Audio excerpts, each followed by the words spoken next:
Halo, apa kabar Victorian semuanya? Saya doakan semua dalam keadaan sehat dan tentunya sukses luar biasa. Kali ini atau podcast kali ini saya melakukan monolog yang kedua kali, di mana yang pertama saya menjelaskan tentang tiga market, ada di dalam financial market maksud saya, ada pasar modal, pasar uang dan pasar berjangka. Podcast kali ini yang kedua saya akan menjelaskan lebih dalam tentang apa sih pasar berjangka ya. Mungkin tidak kita biar ada part 3-nya ya, dalam kedalamannya tidak harus 100%. Sementara ini saya masih fokus di struktur kelembagaan di pasar berjangka. Oke, kita mulai. Di belakang saya sudah ada gambar struktur kelembagaan pasar berjangka. Kelembagaan pasar berjangka sendiri dalam ini kita mulai paling tertinggi adalah Menteri Perdagangan yang membawai semua yang terkait di dalam pasar berjangka, di mana lembaga yang mengawasi bisnis pasar berjangka ini adalah Bapepti. Nah, Bapepti ini bagian daripada Menteri Perdagangan. Bapepti singkatan dari Badan Pengawas Perdagangan Pasar Berjangka dan Komoditi. Nah, Bapepti garis yang ke sini dengan OJK, Bank Indonesia, Bapepam, Kejaksaan Agung dan Kepolisian itu adalah garis konsultatif. Sedangkan Bapepti ke bawah yaitu mulai dari struktur bursa, lembaga clearing, ada bursa berjangka luar negeri, itu adalah garisnya garis koordinasi. Oke. Nah, di dalam kelembagaan pasar berjangka yang pengawasnya tadi kita mulai bahwa itu adalah Bapepti. Nah, Bapepti ini mengawasi ada dua lembaga. Kalau kita sederhanakan, ada dua elemen, saya ulangin, 3 elemen kelembagaan, yaitu bursa sendiri, ada lembaga clearing sendiri, sama ada lembaga anggota clearing dan anggota bursa.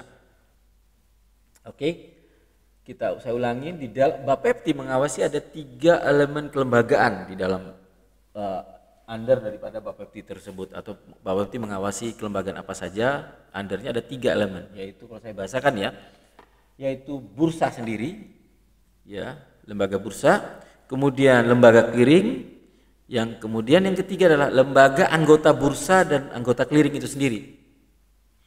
Oke. Nah, bursa ini apa sih? Bursa di kita Indonesia ada 2. Dulu pertama adalah Bursa Berjangka Jakarta dengan lembaga clearingnya adalah Lembaga Clearing Berjangka Indonesia (LKBI). Nah, sejak tahun 2009 ada lembaga clearing baru lagi namanya ICDX atau BKDI, Bursa Komoditi Derivatif Indonesia. Kemudian lembaga clearingnya adalah Indonesian Clearing House (ICH). Dari bursa maupun lembaga clearing tersebut memiliki anggota, di mana anggota itu terdiri atas ada 3 lembaga atau 3 badan usaha. Baik mereka anggota bursa maupun mereka juga harus menjadi anggota clearing. Ketika mereka menjadi anggota dari 3 lembaga tersebut, mereka baru dengan salah satu syarat mereka menjadi anggota, mereka baru mendapatkan izin usaha dari Bapepti. Jadi salah satu syarat dari 3 lembaga tersebut yang nanti saya akan jelaskan untuk mendapatkan izin usaha dari Bapepti itu mereka harus menjadi anggota bursa maupun anggota clearing berjangka. Yang tadi sudah saya jelaskan di awal, di Indonesia saat ini sudah ada lembaga clearing berjangka 2. BBJ, Bursa Berjangka Jakarta, diapit lembaga clearingnya adalah LKBI. Kemudian ada lembaga clearing yang kedua, bursa yang kedua adalah ICDX atau Bursa BKDI atau Bursa Komoditi Derivatif Indonesia. Kalau ICDX bahasa di singkatan dari bahasa Inggris, Indonesian Clearing ICDX, Indonesian Clearing Derivative Exchange. Kemudian lembaga clearingnya adalah lembaga clearing adalah Clearing House Indonesia. Nah, dari 3 lembaga yang belum saya jelaskan adalah 3 lembaga anggota ini atau 3 badan usaha yaitu adalah 1 yang pernah saya sebut di monolog yang pertama, pialang berjangka, yaitu badan usaha yang menyalurkan amanat atas order nasabah. Jadi mereka memiliki nasabah nih si pialang.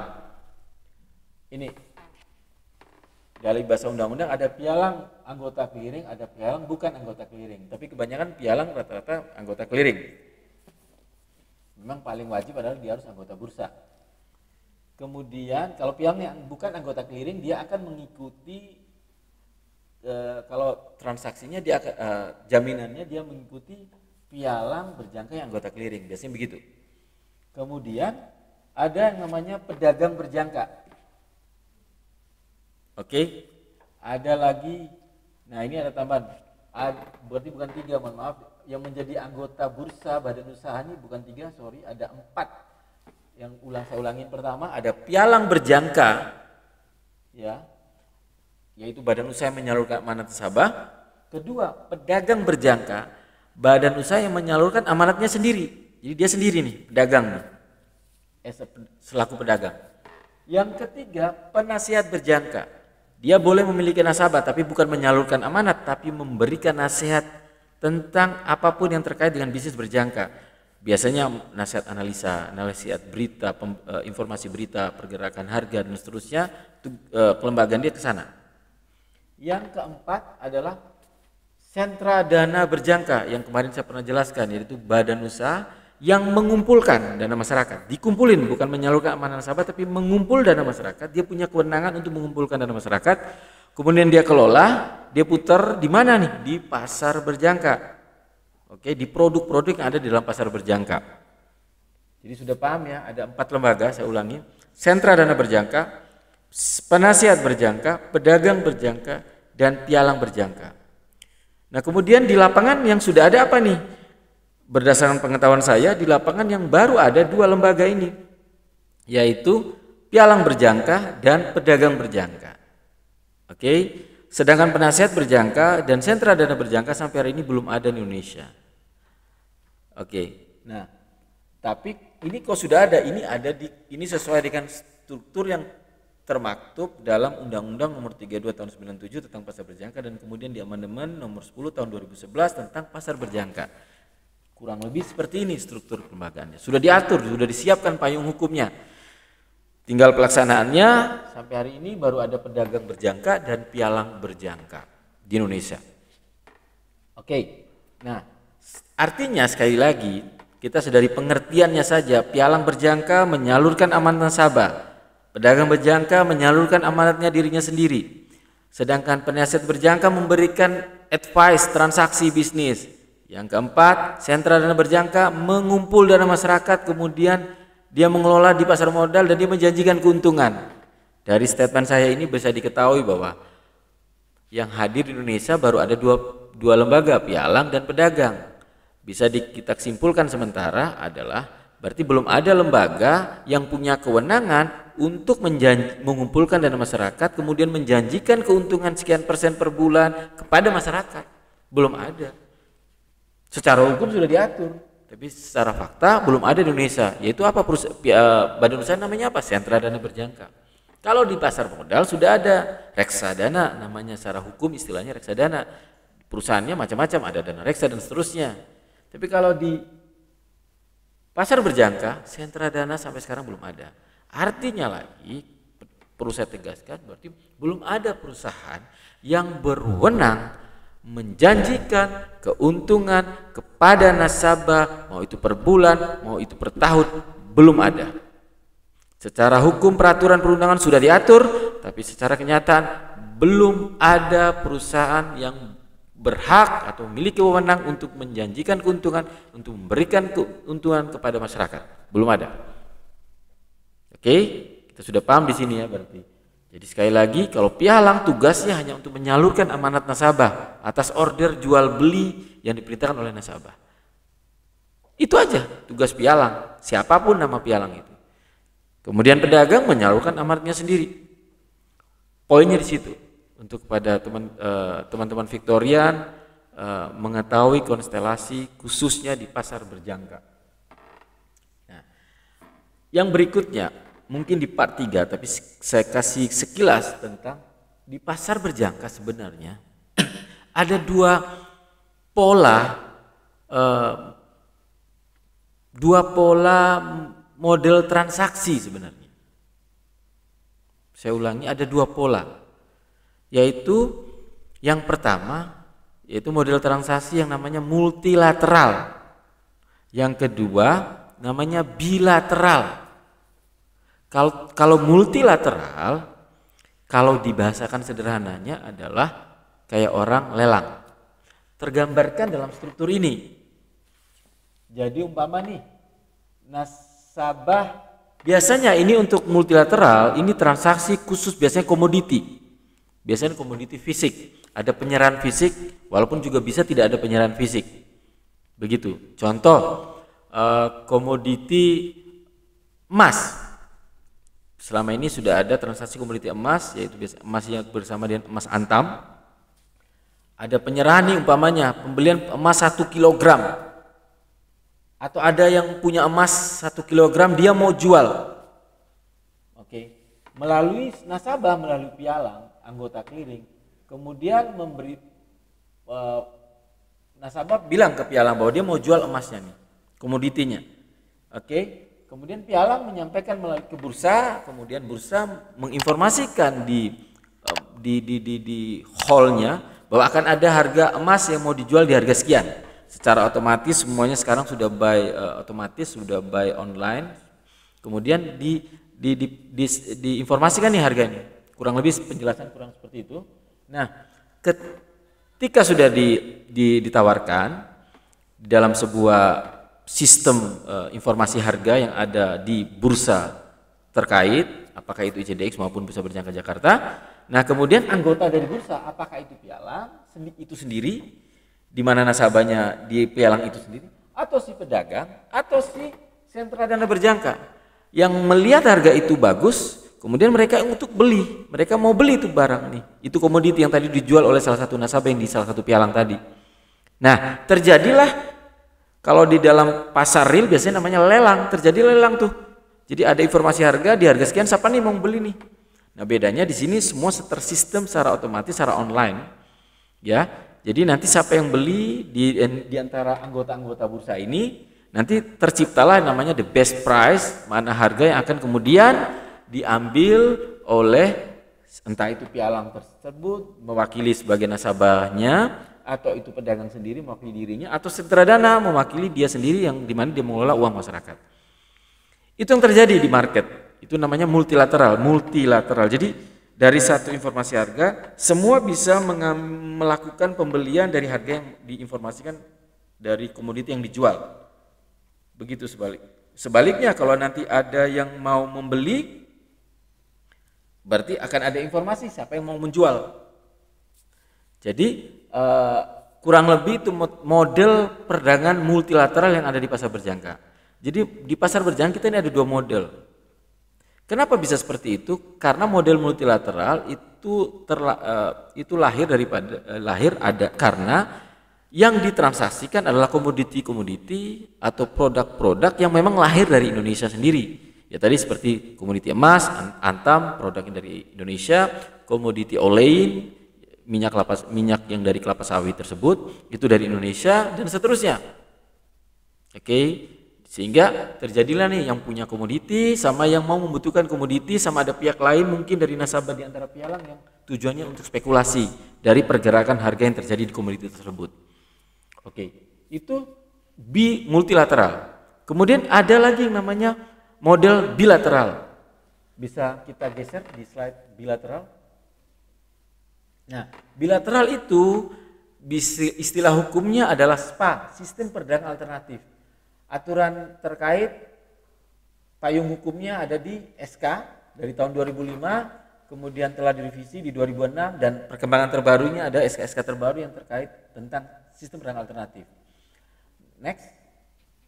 Nah, perbedaan daripada komoditi itu ini, kontrak komoditi primer, SPA, sistem perdagangan alternatif.